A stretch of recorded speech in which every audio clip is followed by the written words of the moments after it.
I met James first in Sirte, the last town to fall in the Libyan war. We spent nearly 2 months together there, essentially commuting every day to the battlefront. James was a fabulous companion, a fabulously brave man, and he was wonderful to work alongside. He was also immensely brave. I remember, essentially, in the time we spent in Sirte, he would always be where things were most dangerous when I arrived, if I got there, and he'd also always be there after I'd left. He was immensely courageous. I remember sitting in a ditch with him, bullets coming over our heads, and he was laughing. I mean, he was just really... I haven't watched the video of his death, and I don't intend to. I wish no one would watch it, but I understand he died very, very bravely, and that doesn't surprise me. The threat to journalists is not getting any easier, is it? I mean, many of us will remember what happened with Daniel Pearl 10 years ago, and we've had many journalists kidnapped and released. The problem that we have as reporters covering war now is that hitherto, if you go back, wars of the past, bombs and bullets, there's a science to them, and they're predictable. And if you go within a kilometre of a battlefront, you could be hit by a bullet. 5-6 kilometres and you can be hit by a mortar. The problem we have now is that our neutrality as reporters was the only thing that we felt kept us safe. And when an organisation like ISIS is essentially declaring war on journalists with what they've done, really it's very difficult to see that neutrality has any meaning anymore. Journalists very much seen as a target, as you're saying, not least because that some countries do tend to pay a ransom for the return of people who are kidnapped. This is a really difficult issue.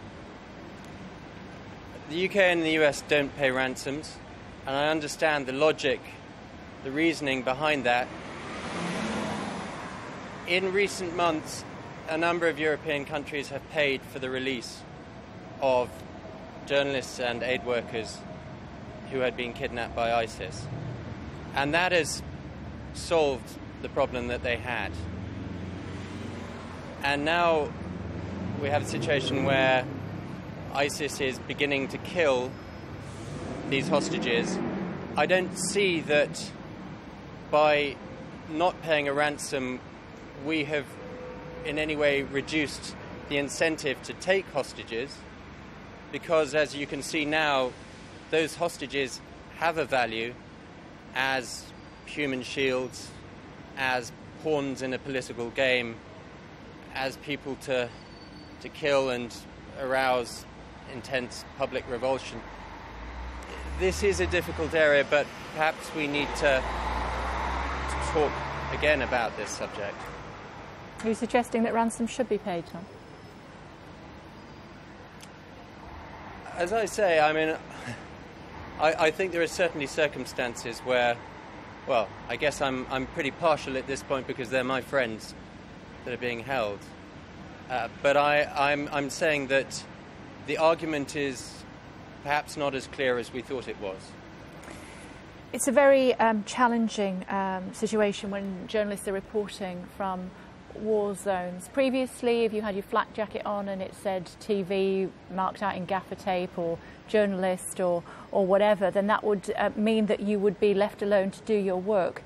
Journalists are not being seen as impartial anymore. Is that the issue? Is that why they're being targeted? There is clearly a perception that we are partial, yeah.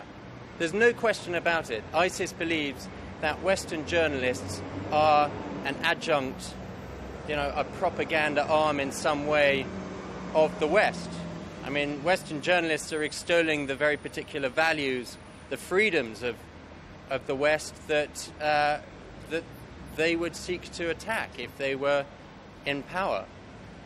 So I guess I understand their logic. I disagree with them when they claim that we are partial in the work we do. I mean, I have reported in the last 10 years on any number of atrocities or, the killing of civilians by Western aircraft or Western forces in countries like Afghanistan. I feel that we, our only defence is our neutrality, and we have to, as a cadre of people, cling to that. I mean, that's, our lives depend on it. How are you reflecting on continuing to go to areas like this and do your job to the best of your ability, Tom, given what you've seen has happened to your friend overnight? I have always thought that things could end the way that they ended for Jim. I don't think any journalist working in this field should imagine that it couldn't. Daniel Pearl was over 10 years ago now a fantastic, studiously neutral reporter for a great American newspaper, and he was killed in just the same way. It could happen to me, it could happen to anyone who strays into that, that part of the world. Final thought, Tom. How you had the privilege of meeting him. Most of the people watching this afternoon will not have. He seemed, from previous people that we've spoken to be a handsome, outgoing, gregarious, ultimate professional. How do you want to remember him? How would you like to describe him for our viewers? Well, Jim, I mean, everyone, honours the dead, but I really put my hand on my heart and say that James Foley was one of the kindest people I've ever met. A deeply compassionate, principled man, a man of great courage, and an incredibly generous man. I last saw him in August 2012 in a bar, actually. I guess journalists often meet in bars, particularly when they're coming out of war zones. Jim had just come out of Syria, out of Aleppo. Terrible bloodshed going on there, and I was on the border because I wasn't allowed to go in. My newspaper had taken the decision not to put me in. Jim came out, and I remember I was bemoaning the fact I wasn't allowed in there, and he put his arm around me and he said, "Don't worry, man, I know how you work." And I remember he was just making me feel better.